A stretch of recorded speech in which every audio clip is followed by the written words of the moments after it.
उत्तराखंड में कांग्रेस की वापसी कैसे होगी, सियासी गलियारों में ये एक बड़ा सवाल बन चुका है। और उसकी वजह है प्रदेश में होने वाले चुनाव। 2017 से लेकर अब तक का कोई भी चुनाव कांग्रेस नहीं जीत पाए है, चाहे वो विधानसभा हो, लोकसभा हो या फिर निकाय चुनाव। इन सभी चुनाव के जो परिणाम देखे उसमें कांग्रेस का भविष्य जो है वो सवालों के घेरे में है। क्या पूरा मामला है, इस रिपोर्ट में देखते हैं। उत्तराखंड में कैसे होगी कांग्रेस की वापसी? चुनावी परिणामों ने सबको किया हैरान। खत्म होता जा रहा कांग्रेस का जनाधार। आखिर कांग्रेस कैसे मजबूत करेगी हाथ?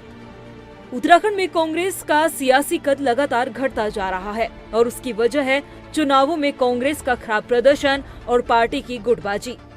उत्तराखंड कांग्रेस में 2016 से शुरू हुई टूट-फूट आज तक जारी है। हालांकि कुछ नेता लौटे जरूर, लेकिन पार्टी छोड़कर जाने वालों की संख्या लौटने वालों की संख्या में कहीं ज्यादा रही, जिसका नतीजा ये रहा कि आज कांग्रेस की प्रतिष्ठा दांव पर लगी है।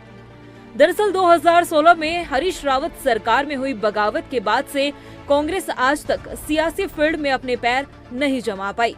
यही कारण है कि 2017 से लेकर आज तक प्रदेश में जितने भी चुनाव हुए, चाहे विधानसभा चुनाव हो या फिर लोकसभा या अब निकाय चुनाव, इन चुनावों में लगातार कांग्रेस का जनाधार घटता गया। और आज नौबत ये आ गई है कि कांग्रेस का जनाधार कैसे लौटेगा, ये सवाल सबके जहन में है। चलिए सिलसिलेवार आपको समझाते हैं कि प्रदेश में हुए चुनावों में कांग्रेस का कब कैसे क्या प्रदर्शन रहा। 2012 के विधानसभा चुनाव में कांग्रेस ने 32 विधानसभा सीटों के साथ जीत हासिल की। 2012 में 32 कांग्रेस के विधायक चुने गए। 2012 में कांग्रेस को बीएसपी के 3, यूकेडी के 1 और 3 निर्दलियों का समर्थन भी मिला और कांग्रेस ने इनके बलबूते पर अपनी सरकार बनाई।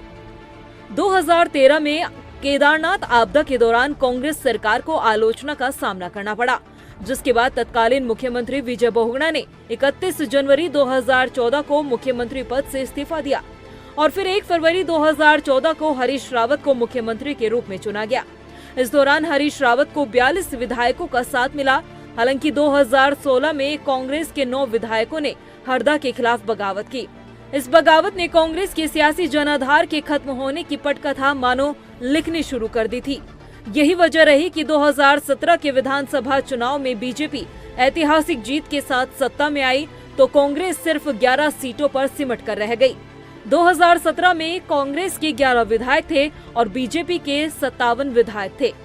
फिर 2022 के विधानसभा चुनाव में भी बीजेपी ने 47 सीटों पर जीत हासिल की और इस बार कांग्रेस के 19 विधायक चुने गए।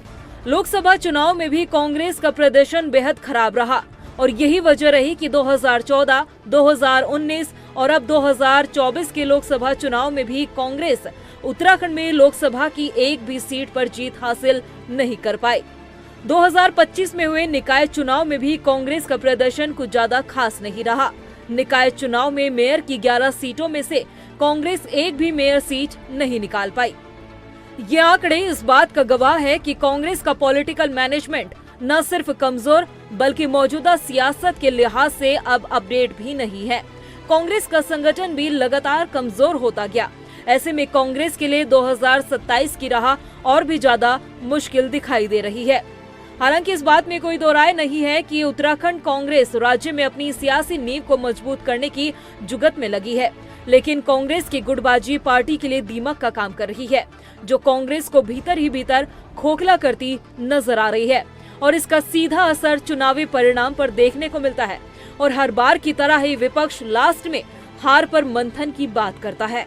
नहीं, देखिए सही बात है कि जब कोई भी राजनीतिक दल चुनाव पराजित होता है तो फिर उसमें कार्यकर्ता थोड़ा डिमोरलाइज हो जाता है, लेकिन ऐसी बात नहीं है। हम इस राज्य के अंदर बद्रीनाथ भी जीते, हम मंगलौर भी जीते, तो ऐसा नहीं है कि स्थिति बिल्कुल एकदम से जो है बीजेपी के पक्ष में है।